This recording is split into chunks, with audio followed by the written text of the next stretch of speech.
Welcome to the best Hendrix room guitar lesson on the internet, and I'll stand by that. Now, if you watched the video up to this point, then you probably want to take your playing from this to this.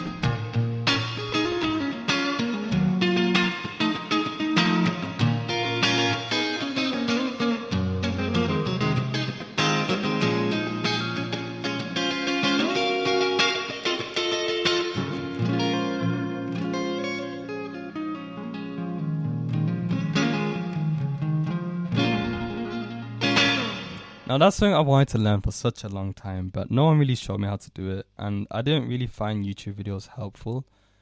You know, I'll get into that in a second, but it started in 2016 when I was in college. If you're American or from any other country, then in the UK, college is from 16 to 18.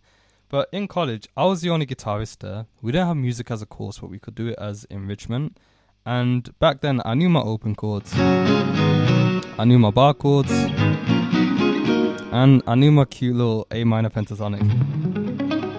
So at this point, being the only guitarist in college, I felt like the boss because I didn't have a reference for what's really good and what's bad. Of course, that I knew Steve Vai, I knew SRV, I know Joe Bonham, I knew all these guitarists. They're amazing, but I think personally, I didn't have anyone in my circle that was really good. So I'm thinking, yeah, I'm the best. And me playing, this is how I sounded.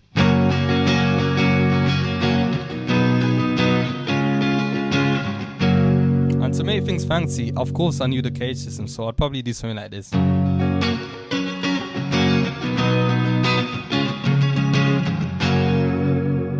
And I think that's the best thing in the world. But bruv, I remember one time in college, there's this teacher, a really talented guy called Luke, and he picks up the guitar, and you wouldn't expect him to be like a crazy guitarist, but I remember seeing him just pick up the guitar and start doing some.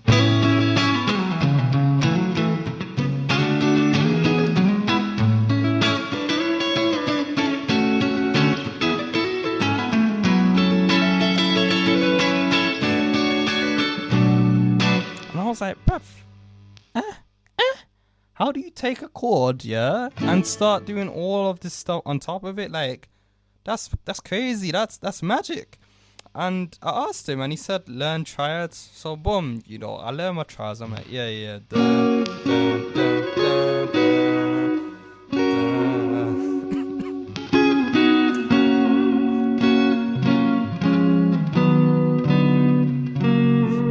I'm like, okay, I learned my triads, but there's something more to it. So I go home, I go on the internet, how to play rhythm guitar like Jimi Hendrix. Now, videos come up, and I still see this till this day.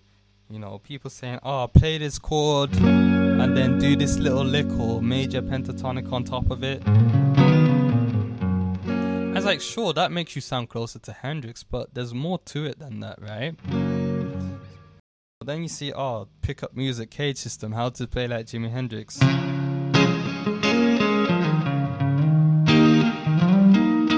was like, okay, yes, but I'm a guy that likes a framework behind something, so I truly understand it, right?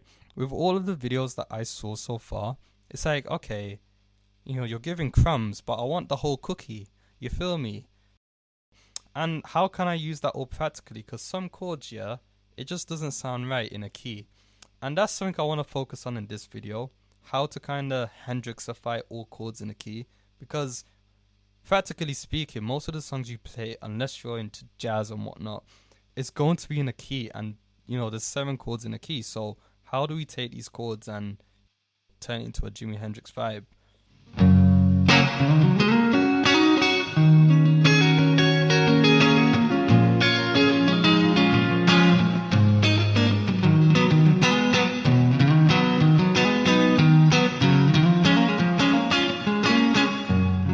Stuff like that, where I don't have to think a specific lick or anything. I can just know that these are my chords and this is what I can play around them. And that's something I've really wanted to do on guitar, as I've said before. Also solo, but I'm working on that. But for now, I think my rhythm's like on point. So I think I'll just share this with you guys. And yeah, it's going to be a very unique video because I'm going to go into stuff that, at least I haven't seen it on the internet yet. So yeah, without further ado, I hope you enjoy.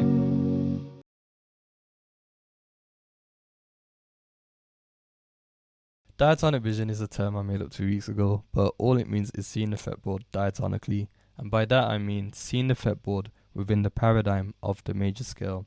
I'll say that again. Diatonic vision is seeing the fretboard within the paradigm of the major scale. Write that down. Now, if you don't know how to construct a major scale and see intervals and visualize the fretboard, then watch this video here, and I'll link in the description. Come back to this video after you understand that. But for now, I'm assuming you all know, so let's get on with it. Go to the third fret of the low E string. We've got our major scale from here, 3 notes per string, G major, root, major second, major third, perfect fourth, perfect fifth, major sixth, major 7, and octave. 8 is the same as 1. That's why I've labeled it as 1 on the diagram. So the major scale is made out of 7 intervals. You've got the ones I've just listed: root, major second, major third, perfect fourth, perfect fifth, major 6, major 7. But you can just see it as 1, 2, 3, 4, 5, 6, 7. 8 is the same as 1, so we don't count that. We've just got numbers 1 to 7. Now, if you were to see the fretboard diatonically, that would just mean seeing numbers 1 to 7 everywhere on the fretboard, depending on where your starting point is. In our case, it's G on the low E string 3rd fret. I should just say G, and you'll be able to see numbers 1 to 7 everywhere from there. That would look like this.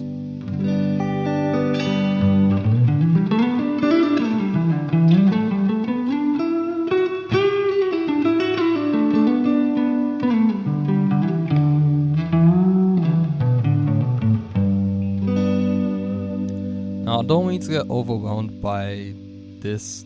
This is what I mean by seeing it within the paradigm of the major scale. Your perspective is the major scale on the fretboard.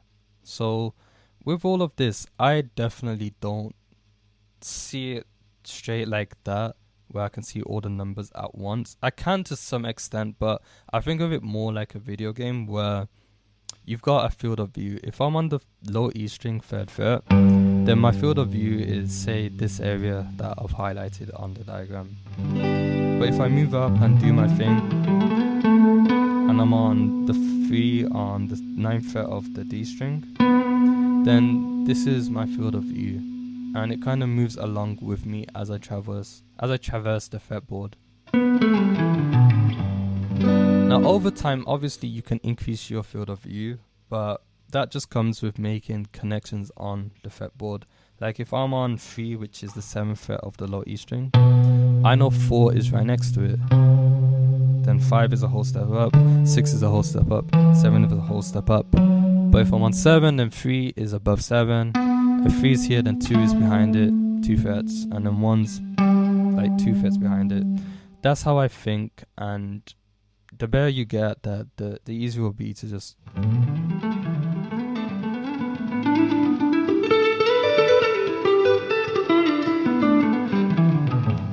literally just dance around the fretboard. So the better you are at making connections, the greater your field of view will increase, and yeah, you'll just be able to move along the fretboard easier. Anyways, this is what I mean by seeing the fretboard diatonically within the paradigm of the major scale. Now, the next step would be to see the chords within the key. If you don't know how this works, then watch this video here. I'll link in the description. But I'm assuming you all know. So we got G, A minor, B minor, C, D, E minor, G flat half diminished, then G again. Right? And these chords are all built on the points of this major scale that we've got.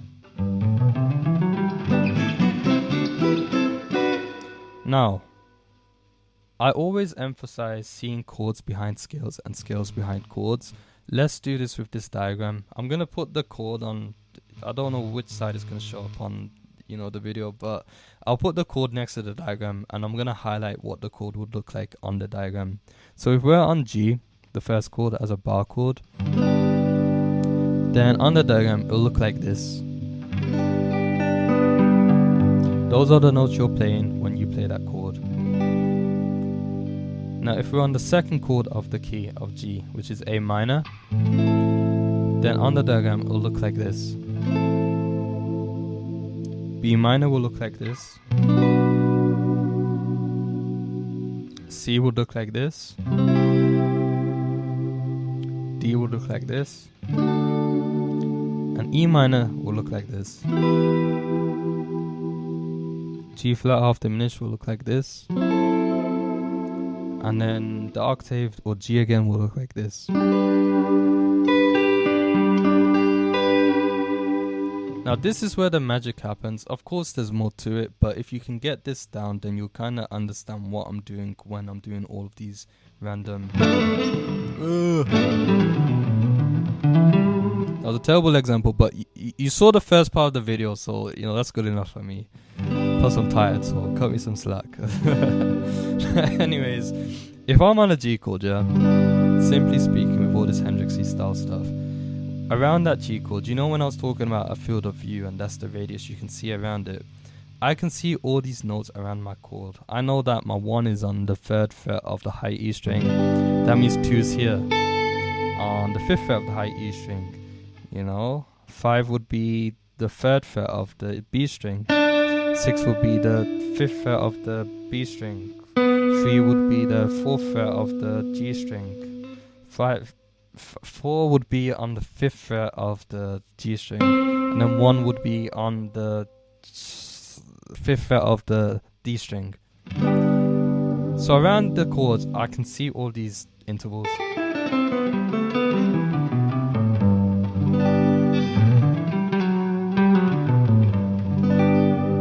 So while I'm doing all of this,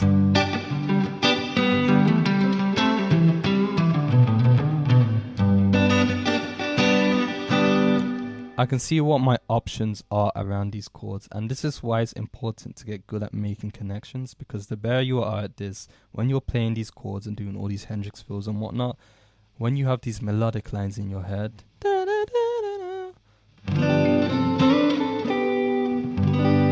then you can just add those in because you know where these notes are.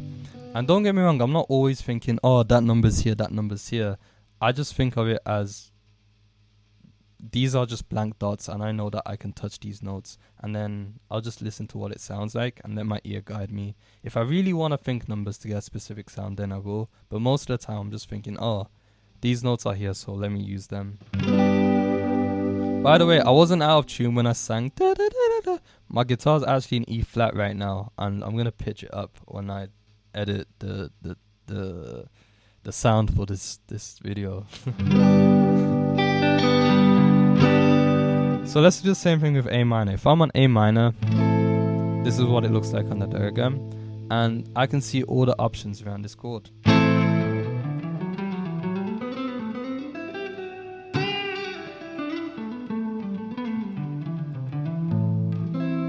Right, B minor, I know B minor's here. I can see all these notes around B minor.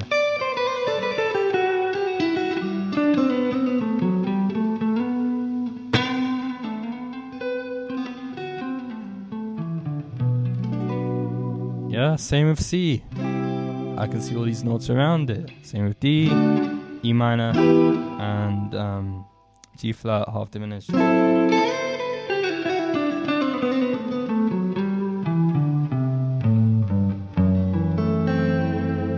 Now obviously these chords are built on every point of the major scale. So if you learn different voicings, so for the E string, for the A string and D string, then you can play these chords somewhere else, right? You don't have to stick to what I'm showing in this video. So this is where it's useful to kind of know how chords are built. But that's the basic overview of all of this. You've got a chord, you can see the major scale behind it, these are your options, and then you can use these to do your fills.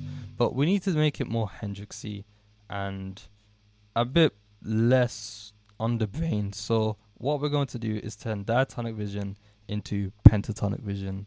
And this is actually very easy to do. All you have to do is remove the numbers 4 and 7. So we got something that looks like this now, which is a bit easier to look at.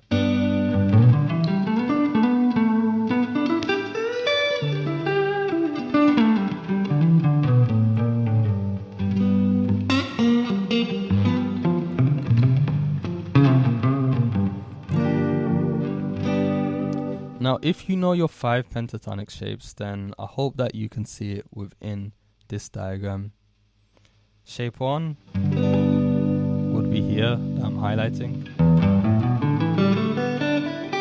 Shape 2 would be here that I'm highlighting. Shape 3 would be here. Shape 4. Shape 5.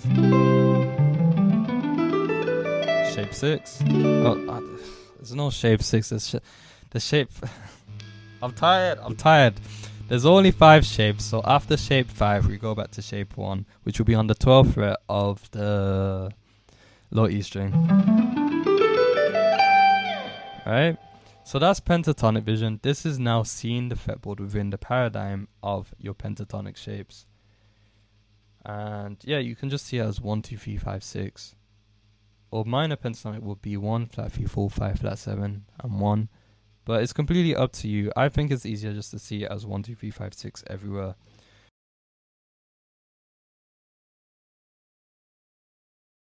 You can say that Hendrix pioneered the way we play chords. He had a technique where he'd put his thumb on the bass note of a chord, and the rest of his fingers were free to play whatever they want. He could do a triad on top, he could just do a fill, and he could experiment with different chord shapes while his thumb was holding down the root note.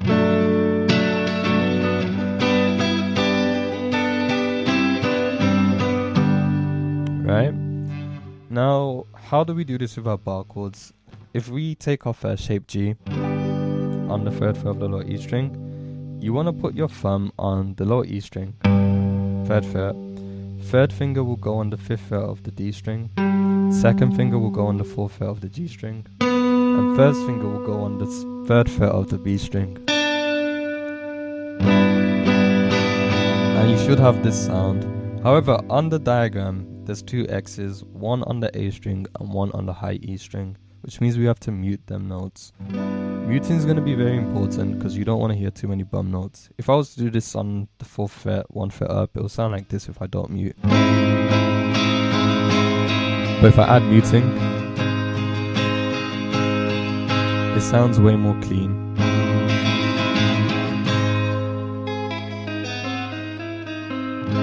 Sounds augmented. Anyways, yeah, back to the 3rd fret. How do we mute it? I use the bottom part of my thumb, I guess.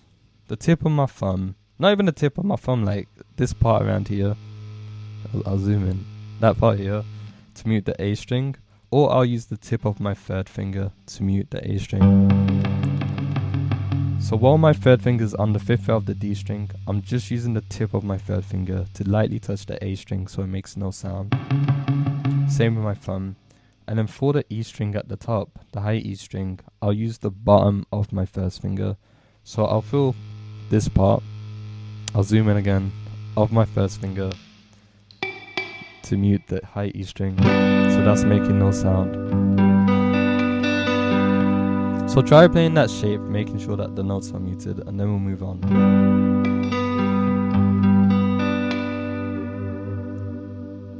Cool. Let's move on to the next chord, A minor. That starts on the 5th fret of the guitar. And to Hendrixify it, we can put our thumb on the 5th fret. We can use our thumb to mute the A string, or we can put our 3rd finger on the 7th fret of the D string. Then use the tip of our 3rd finger again to mute the A string. And then this one's going to be a little different. You want to get your 1st finger and maybe just use the 1st segment of your 1st finger and put it on the 5th fret of the G and B string. Right? And then the bridge, the arc of my 1st finger, it'll look like it'll look like this from this angle, right? All of this underneath part of my 1st finger, that's what I'm using to mute any strings that I don't want underneath it. So for the high E string, I'm using that part of my 1st finger to mute it.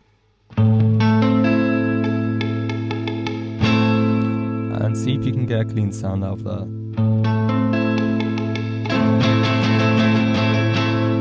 If you're struggling to do this, then just keep practicing. You know, I don't have tiny hands. I think I've got stubby fingers though, so this took me a while to get down, especially when I first saw it, because you know my hands were too small for the guitar.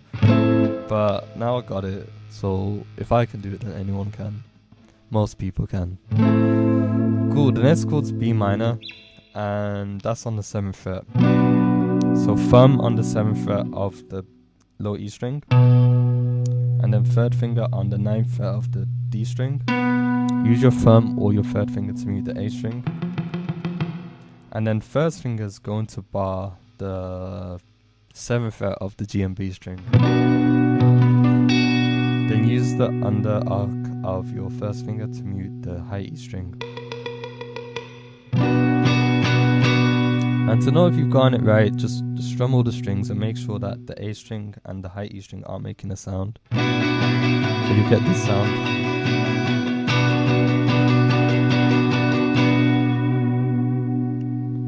Cool. Now the thing with these chords, to make it sound a bit more rhythmic, you want to separate the strings. The lower strings, the strings lower in pitch are going to be like a kick drum, so boof, boof, boof.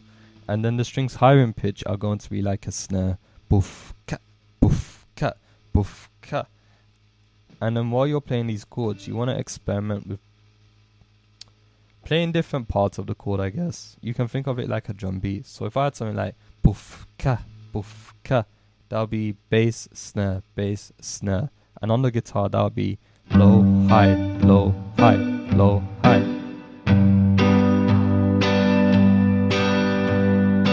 Of course, the better you are at rhythm, the more advanced kind of rhythm drum beats you can make. But if you're not, then basically just practice, bro. That's the worst advice you can give to someone. If you're not, then just practice, bro. Like, what do I practice? Just learn songs, man. Learn different strumming patterns. That's the best way to do it. And when you learn different strumming patterns, just experiment with strumming the low part of the guitar, the low strings, and then the high strings.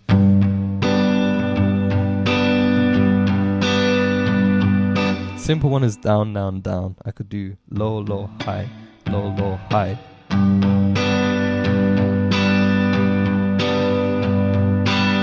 I'll do that for A minor, B minor, G. And already it sounds a bit different too. And now you've got the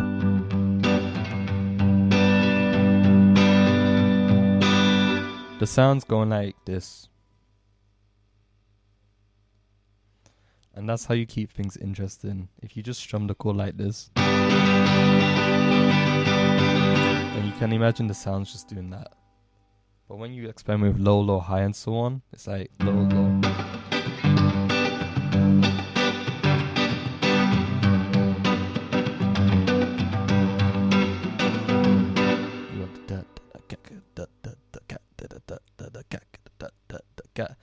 It sounds like your chord is moving now. It doesn't sound static. Okay, so let's move on to the A string. We've got a C chord. And earlier on I got you to bar it. But here you can just use your first finger. And then with your third finger, just play the 5th fret of the D, G and B string. And again, it's the same thing. You can strum the low A string. Use the tip of your first finger to mute the low E string. But you can strum the A string and then use your third finger to strum the other part of the chord. Use your third finger to strum the other part of the chord. Use your third finger to press down on the other part of the chord and strum that separately. So you got low, then high, low, high. Jimmy does this in The Wind Cries Mary, in that little rhythm section. To mute the strings, I'm using the tip of my first finger to mute the low E string. And then I'm using the arc of my first finger to mute the rest of the strings that I don't want, which is just the high E string, to be fair. If my arc isn't touching the string, then I'm going to get that ringing out. But I make sure that my first finger's down a little bit more so that it mutes the strings. And you can try experimenting with just playing the 3rd fret of the A string, but using the arc of your finger to mute the other strings and the tip of your finger to mute that low E string. So only that note comes out.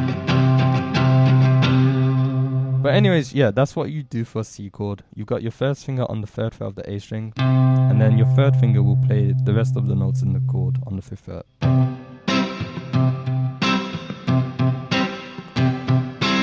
It's the same thing for the D chord. We're just moving it up 2 frets.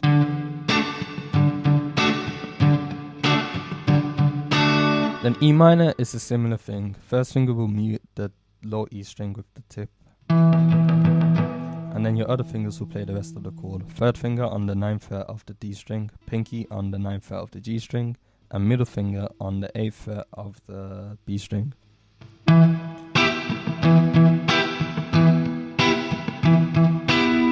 And if I were to play all the chords in order, you've got something like this.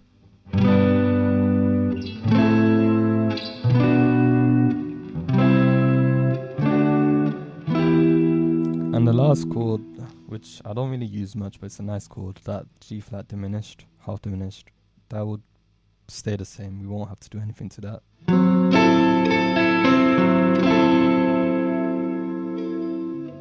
Alright, bruv, let me get some water. My voice is going dry.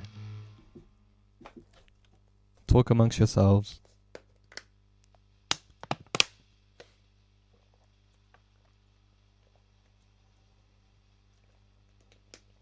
That's much better. Right, so now we're going to see how our chords work with our pentatonic vision in the background. And for the sake of making it less complicated, I'm just going to use the E minor as an example. We did it on the 7th fret, but we're going to do it as an open chord. And that's just 1st finger on the 2nd fret of the A string, and 2nd finger on the 2nd fret of the D string. Now, if I know how, diatonically the guitar works in the key of G, and how it works pentatonically, then behind this chord I can see this shape 1.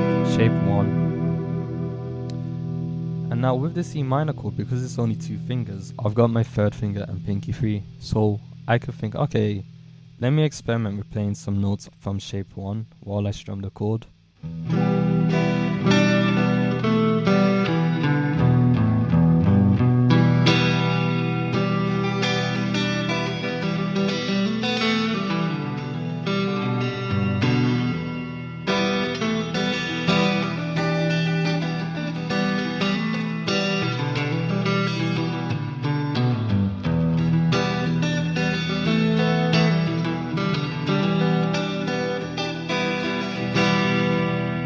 And already my chord sounds a little bit less dry. It went from to this.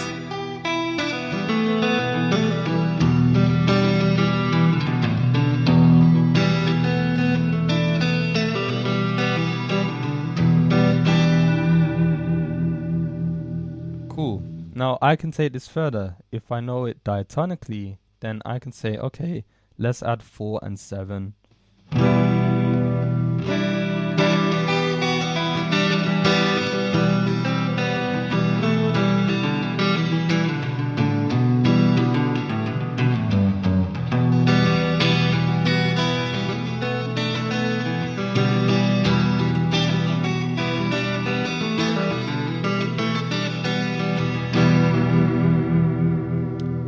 Cool. So I can go even further. I could say, okay, I haven't mentioned this yet, but let's say there's blues vision. We can add a flat 3 to it.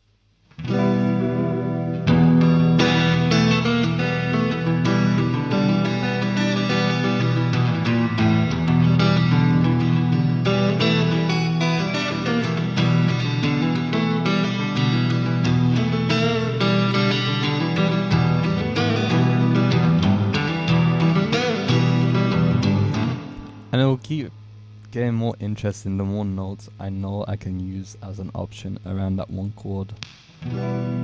But the important thing with this is to see how these notes relate to the chord specifically. Sure, we can say in the key of G, that's just 1, 2, flat 3, 3, 4, 5, 6, 7, and so on. But let's say we're playing E minor.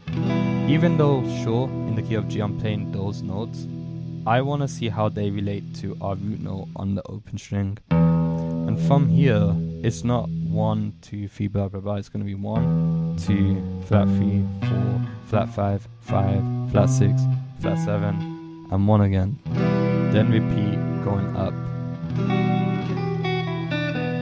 So while I'm soloing, I'm like, okay, yeah, sure, I'm in the key of G, and fair enough, like, this is part of the G major scale. But from another perspective, I'm thinking, okay, E minor, this chord specifically, within the G major scale, how do these notes relate to my root note, which is the open E string?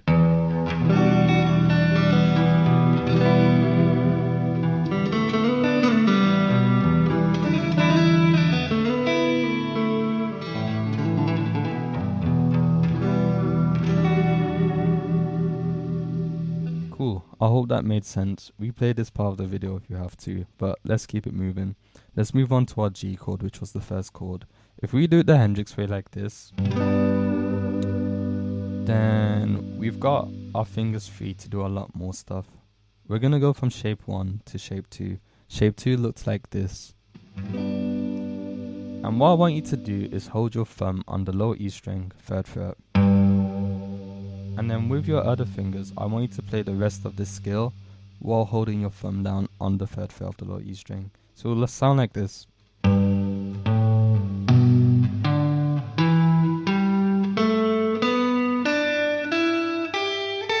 And going backwards.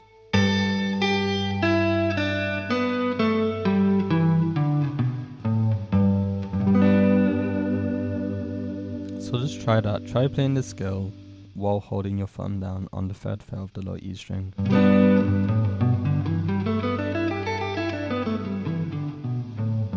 You can pause the video here and do it. Cool. So now while I'm playing this G chord, around this chord I can see shape 2, and if I know where shape 2 is, then while I'm playing the chord I can start experimenting with adding these little extra notes within it. So we can do an exercise. We'll do bass note, and then we'll hit the snare, the higher strings, and then all I want you to do after that is play anything within this little pentatonic shape we've got, shape 2. So bass, snare,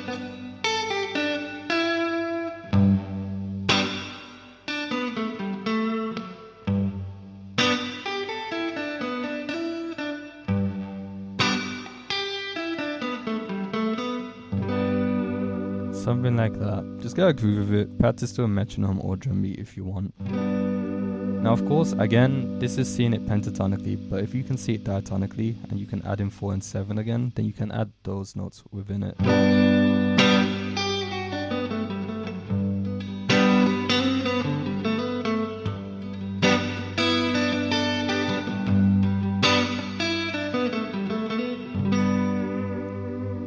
Cool. So now, let's think what Hendrix uses a lot within his playing.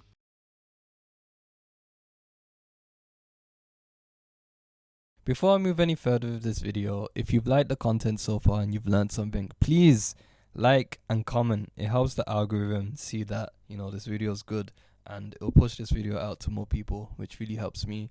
And even if you don't want to comment, bro, maybe you don't like my face or something, just hit the like button. Yeah, don't know how you could hate this face, but you know, it is what it is. And yeah, shout out to Jordan, Hemi, and How to DBD. I saw your comments. I've just decided to, you know, just post the full video instead of doing parts to it, and we'll see how this goes. So yeah, please like, comment, share, subscribe, and I appreciate you so much. Let's get back into it. Welcome to part 2 of my Lil Hendrix series. Today we're going to learn how to play part of the chord progression for Lil Wing, and by the end of the lesson, you should understand and know how to play something like this.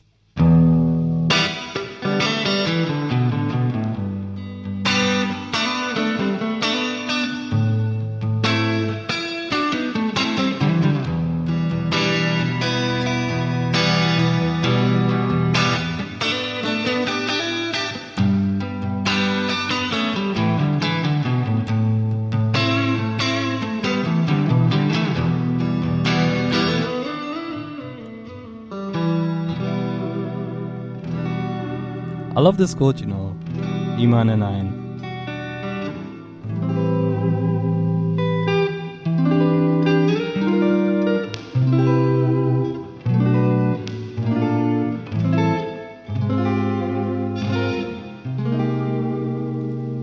Anyways, yeah, all of this stuff is super easy. I promise you that. There's only a few things you need to know. Once you get it, it's all gonna click and it will work together. So without further ado, let's get started. So last lesson, you learned what diatonic vision is. That was just seeing the major scale all over the fretboard, seeing numbers 1 to 7 everywhere on the fretboard. Then you learned what pentatonic vision was, which was seeing numbers 1, 2, 3, 5, 6 all over the fretboard. And then we took our chords that were in the key of G. We took 2 of the chords and we saw the pentatonic shapes behind them. And then we experimented with playing the chord and using our 3 fingers to play the pentatonic shape that's behind the chord. And then we did it with a G chord as well. But then I got you to use your thumb as the bass note and then play the pentatonic shape on top.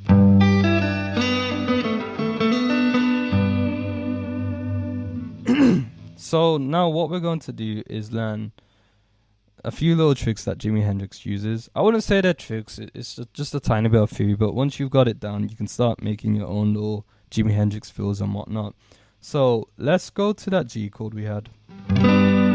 How does Jimi Hendrix get this nice little...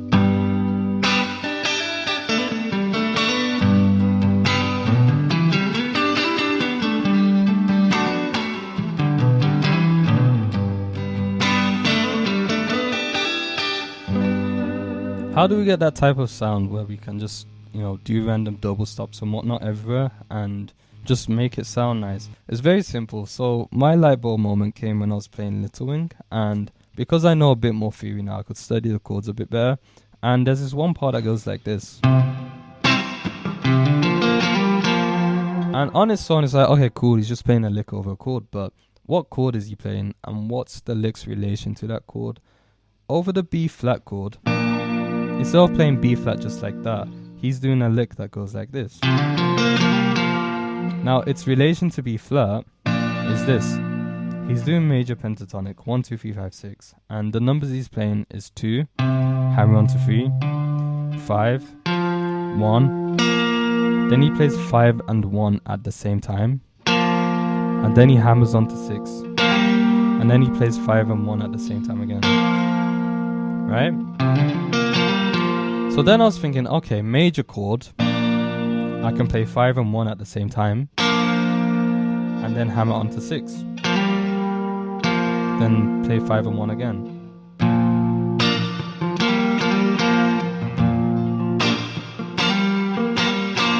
And you get a nice sound from that. So write this down or just memorize it. If you play 5 and 1 at the same time and hammer onto 6 with your 3rd finger, you can get a nice double stop sound. The second part of the song that did it for me was the lick that goes into the verse. With this lick, again, he's using major pentatonic, but the chord underneath that's being played is F. But with this lick, he's playing 1, 2, and 5, hammer onto 3. Then he's playing 5 and 1, hammer onto 6. Then back to 5 and 1 at the same time. Then 2 and 5 at the same time, hammer onto 3. So now in my head, I'm thinking, okay, 5 and 1, hammer onto 6 works. And then playing 2 and 5 at the same time and hammering onto 3 works. Right? So because these shapes are close together, you can mess with them quite easily.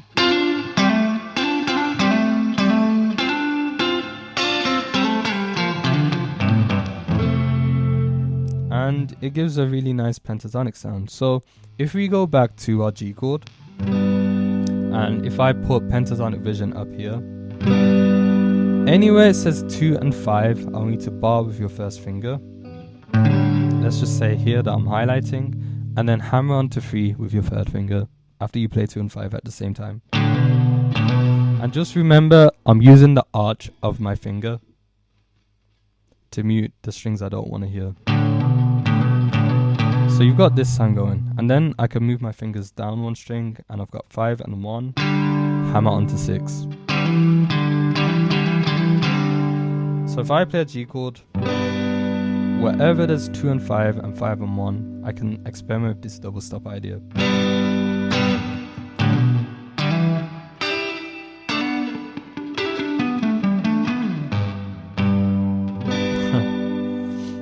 Alright, so a little exercise I want you to do with the G chord done the Hendrix way. I want you to put your thumb on the 3rd fret of the low E string. Play that. But you have to strum it, you can't just pick it. Make sure the strings are muted. And then play the chord on top of it. Yeah, so we got bass, snare.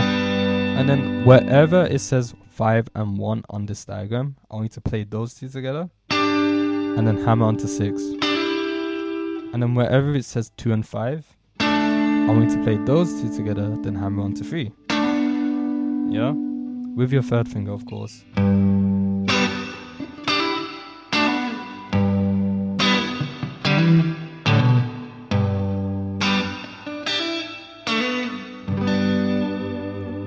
And just experiment with what types of sounds you can get with this. You don't have to do it the same way I did. You can do your own thing. But a good thing you can follow is just on beat 1, do bass, beat 2, snare. And then on beats 3 and 4, you've got room to do a fill. So 1, 2, 3, 4. 1, 2, 3, 4, 1. And just keep that type of groove going. Pause the video here and just have a go at that.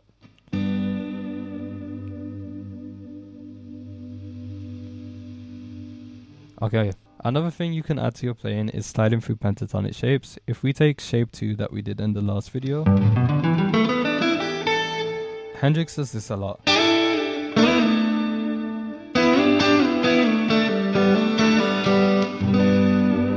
And you get some cool sounds out of that. So how do we do it? These will use double stops, but they'll be like pentatonic double stops now. So if you look at the diagram, I'm going to put some arrows in between 2 notes you can slide between. If you put your 1st finger on the 3rd fret of the B string and high E string, and then slide that up to the 5th fret, then back down to the 3rd fret. That'll be an example of sliding through pentatonics. If we put our 1st finger on the 2nd fret of the G string and our 2nd finger on the 3rd fret of the B string, and then we slide both fingers up by 2 frets, then back down 2 frets, that'll be another example of sliding through pentatonics. And I do this a lot to get from A to B. You'll see me do stuff like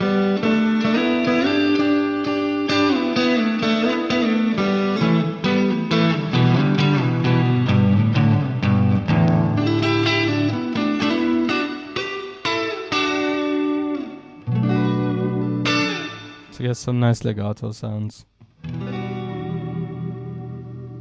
So how can we do this with chords? The same way we practice double stops, we can take our G chord, bass, snare, then 1st finger bowing the 3rd fret of the high E string and B string, then slide that up 2 frets. Then do the same thing we did where our 1st finger was on the 2nd fret of the G string, and 2nd finger on the 3rd fret of the B string, and slide that up 2 frets.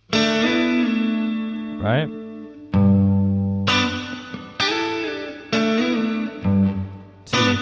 Three, 4, 1, 2, 3, 4. It's hard to do that and count at the same time. I'm not gonna count, but 1, 2, 3, 4, 1, 2. There we go. 3, 4. Alright? And just experiment with that, sliding through pentatonic shapes. Obviously, it's easier when the shape is around the chord you're playing. But if you want to go out of that and start sliding up higher,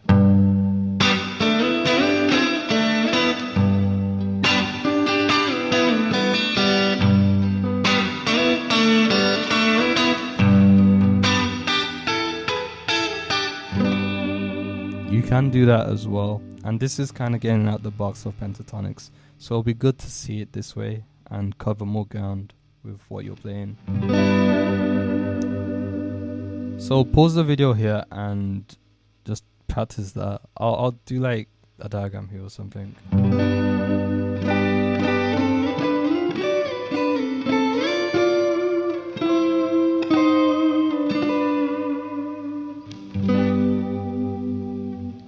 Okay, so how can we use this knowledge to play the first part of the chord progression for lowering?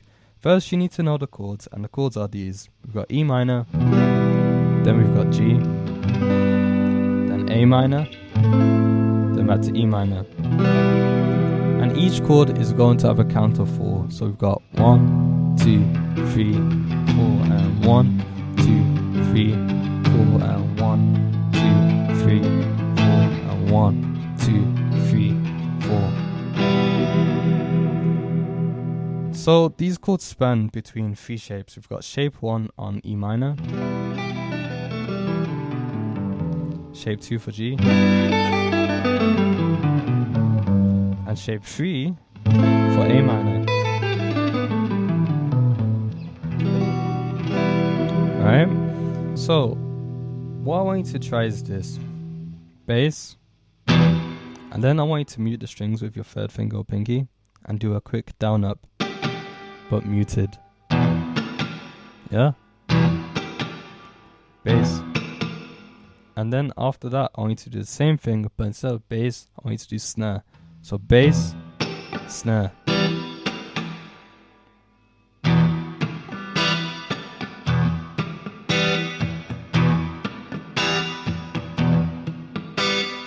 Get that percussiveness going.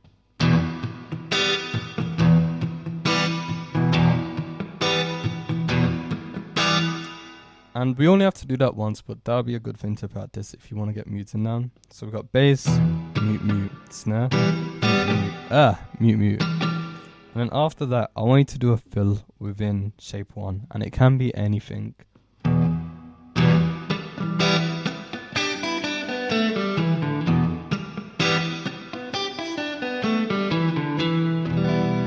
Here I'm just doing 3-0 on the high E string, 3-0 on the B string, 2-0 on the G string, and then 2-0-2 on the D string.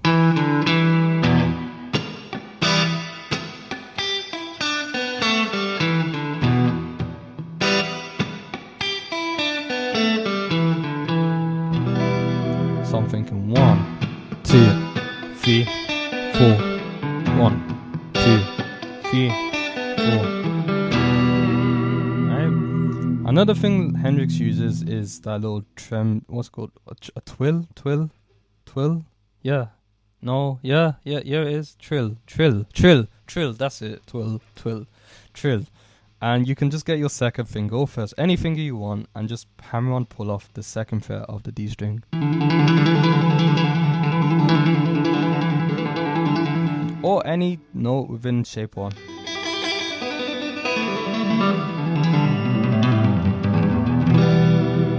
Alright, so that's shape 1 done with E minor. The next chord in the progression is G. So within this, I want you to think, okay, you know, we learned about double stops. We can bar 5 and 1 with our first finger and hammer on to 6. Or we can bar 2 and 5 and then hammer on to 3. So while we play this G chord, look at the diagram, find where 5 and 1 is, or 2 and 5, and then do double stops with that. So we got bass, snare, then my first finger's barring 3rd fret B and high E string. I know that's 5 and 1, and then I can hammer on to 6. Then play 5 and 1 again. Or I can play 2 and 5, hammer on to 3, and back to 2 and 5 again.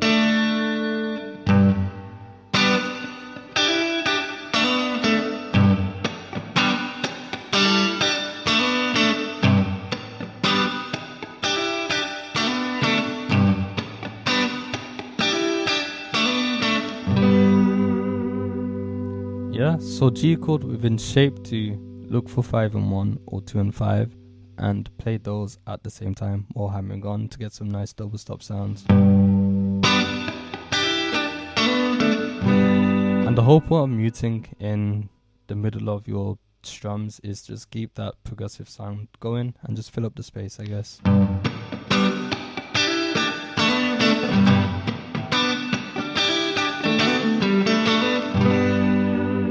And if you want to experiment with different fills, remember I said hold your thumb down, and you can start playing the pentatonic shape with that.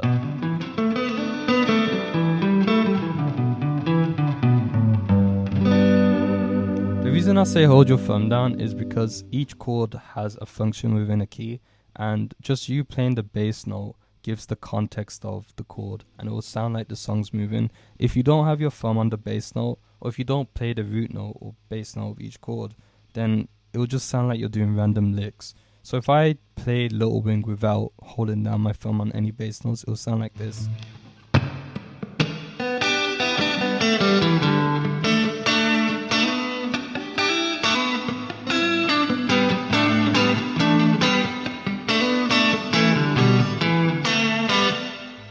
Right, but if I add in the bass notes,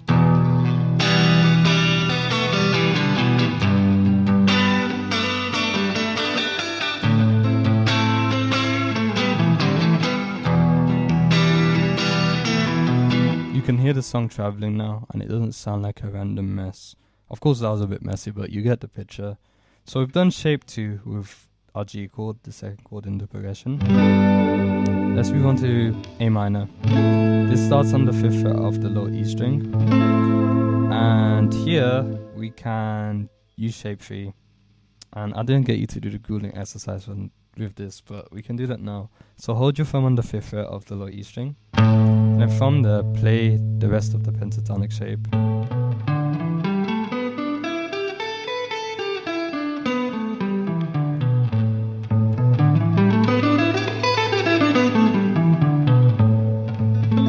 That's the shape you're going to be using for this chord. So again, same thing, bass, snare, and then see if you can make your own little lick on top of this chord with shape 3.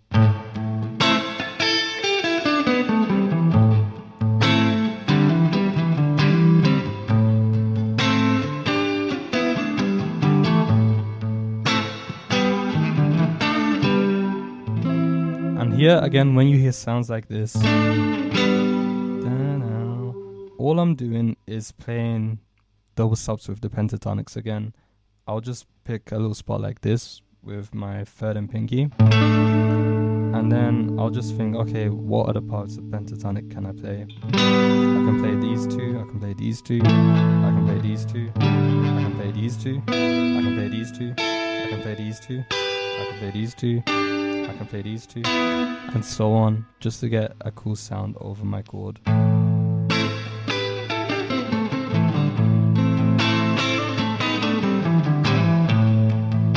Of course, I'm not expecting you to do all of that now, but you'll get better at it as time goes on. You just need to get used to using your thumb and playing chords and fills with your fingers on top.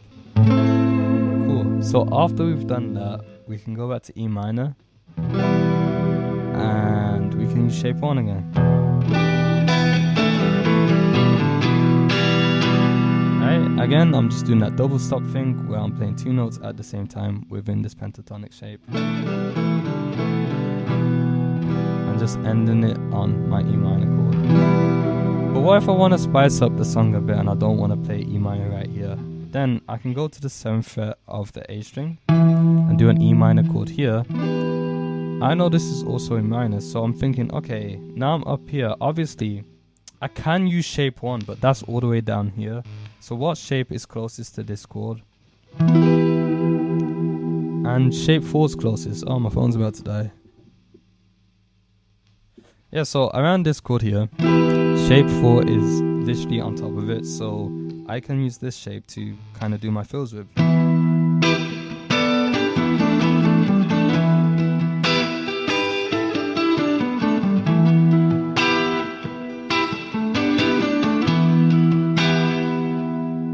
I'm doing is, while I'm barring this chord, I'll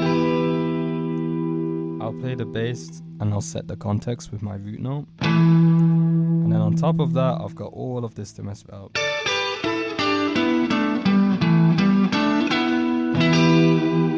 Right, and then at the end of it, I'm always targeting the notes in the chord, so I'll try and land on the chord.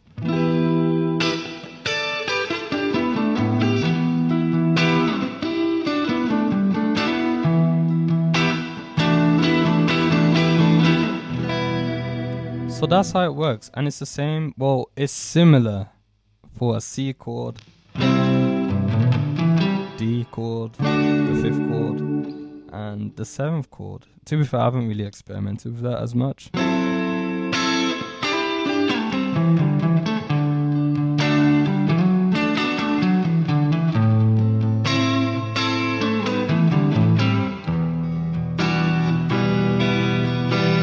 Sounds alright with 7th, but for most of the chords, you're just thinking, okay, here's my chord, within my pentatonic vision, what shape is closest, and then boom, do some fills around that. Your safe notes are 5 and 1, play those at the same time, and then hammer on to 6, or 2 and 5, hammer on to 3, and then you've got some nice double stops going. And then to play and experiment with all of this stuff, do bass, snare, fill, and just try and get creative with as many fills as possible. And you don't have to do bass and snare, you can just do fills, but as long as it's in the right context of the chord. For example, in The Wind Cries Mary, you know, instead of playing B flat, Jimmy just does B flat major pentatonic. Oh man, that's gonna be another video, you know. It gets complicated there because you have to do it in reference to the chord at that point, so it still sounds right. I mentioned this in my book. Do I want to do another video? Do I want to do a part 3? Nah, I will make a part 3. And before I play Low Wing with you guys, if you found value from this video so far, then please consider getting my new ebook or online course, whatever you want to call it. It's called the Hendrix Method, Enhanced Rhythm Guitar, and there's 101 pages of diagrams, tabs and videos describing how to play this style.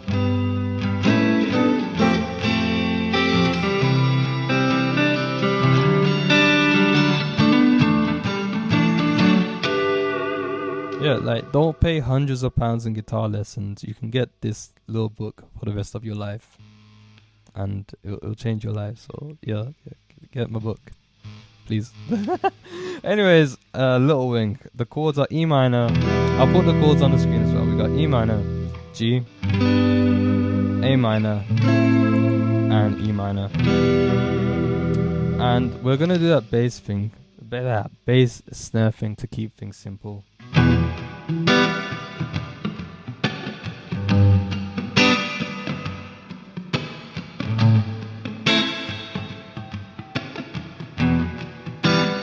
So each chord will have a count of 4. 1, 2, 3, 4. G. 1, 2, 3, 4. A minor. 1, 2, 3, 4. 1, 2, 3, 4. And on the 3 and 4 we'll do a fill. 1, 2, 3, 4. 1, 2, 3, 4. 1, 1, 2,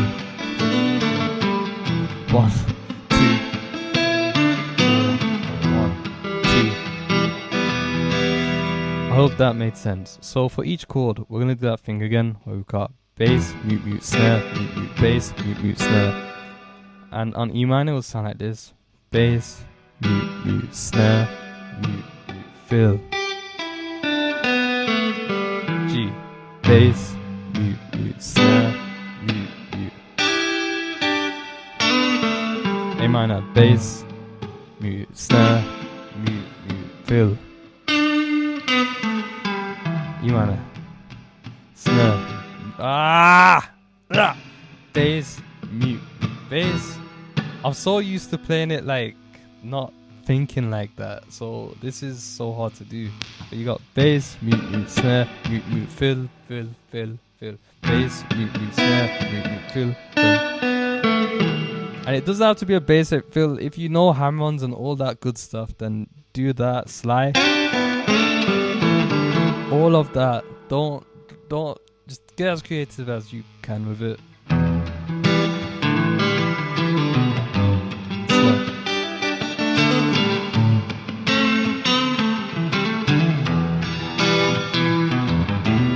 I forgot to say one thing in the video, but that 5-1 double stop thing and 2-5 double stop hammer onto 3, that works with the chords very nicely. So if I'm on E minor with my pentatonic vision in the key of G, I could do that. Wherever I know where 5-1 is, I could do that. And then hammer onto 6, and then 2 and 5, hammer onto 3, then use major pentatonic, go back down a bit.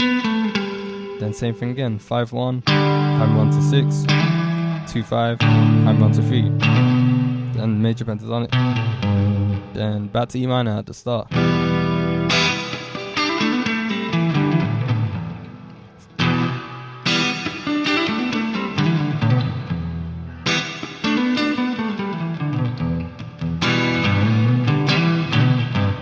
And that's me just connecting the shapes. Not thinking more shapes, but just thinking, where are my numbers, I guess. And you can do the same with G.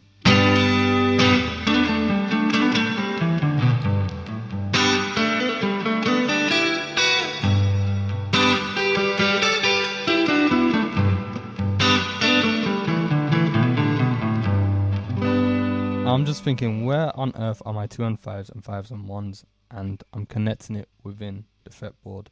Okay, so I'm just going to play the chords a bit. You can follow along, slow down the video, and just try fills over it. And then I'm going to stop playing, and then you try doing the bass, snare, fill, 1, 2, fill, and so on. I'm going to call out the chords so you have an idea of how it's going to sound. And yeah, I'm going to shut my mouth and just play it. I'm so sorry, I'm been talking a lot, but here we go. This is the end of the video. 1, 2, 3, 4, E minor, G, 1,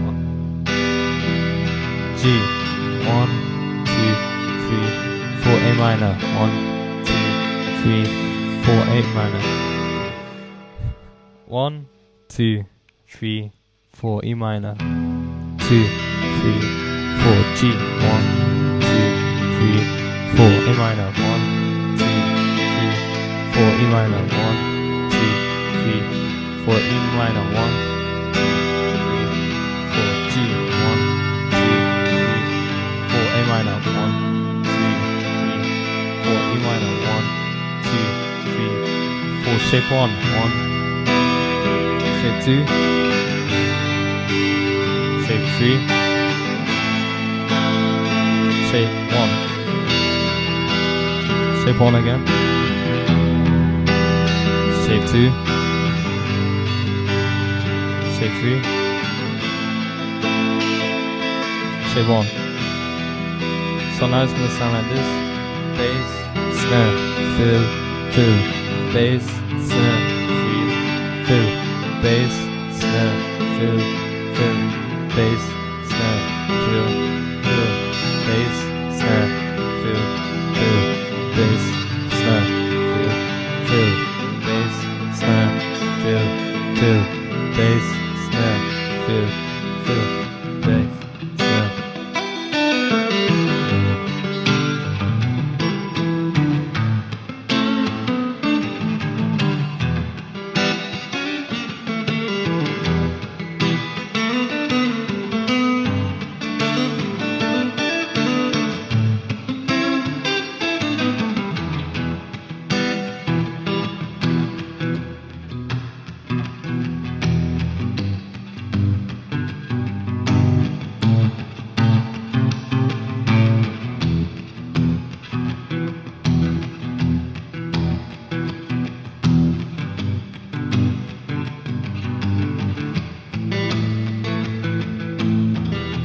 Should be playing bass, snare, fill,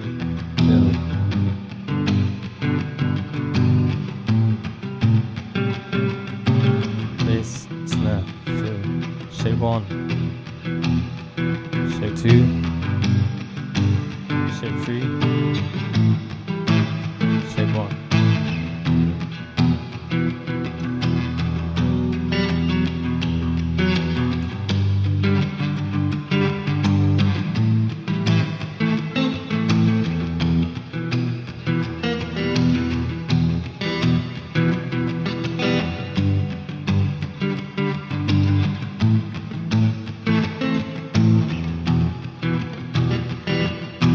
Bass, snare, fill.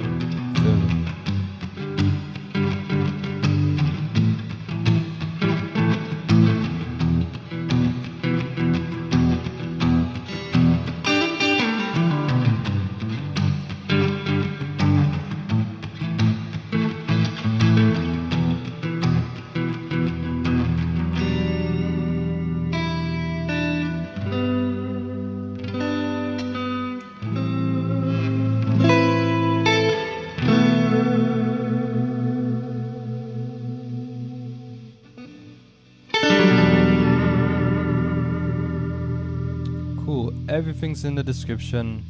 Thank you for supporting my channel and me. It motivates me to make videos like this. And if you want extra guitar lessons, I run something called Guitar Alchemy, where you can look at stuff in more detail and actually understand how the guitar works. And I nearly dropped my guitar. It's not gonna fall.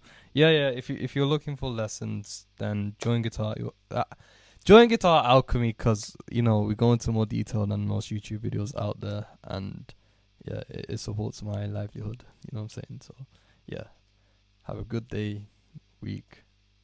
I'm not good with goodbyes, as you can tell, but yeah, I hope you enjoyed this video. Peace.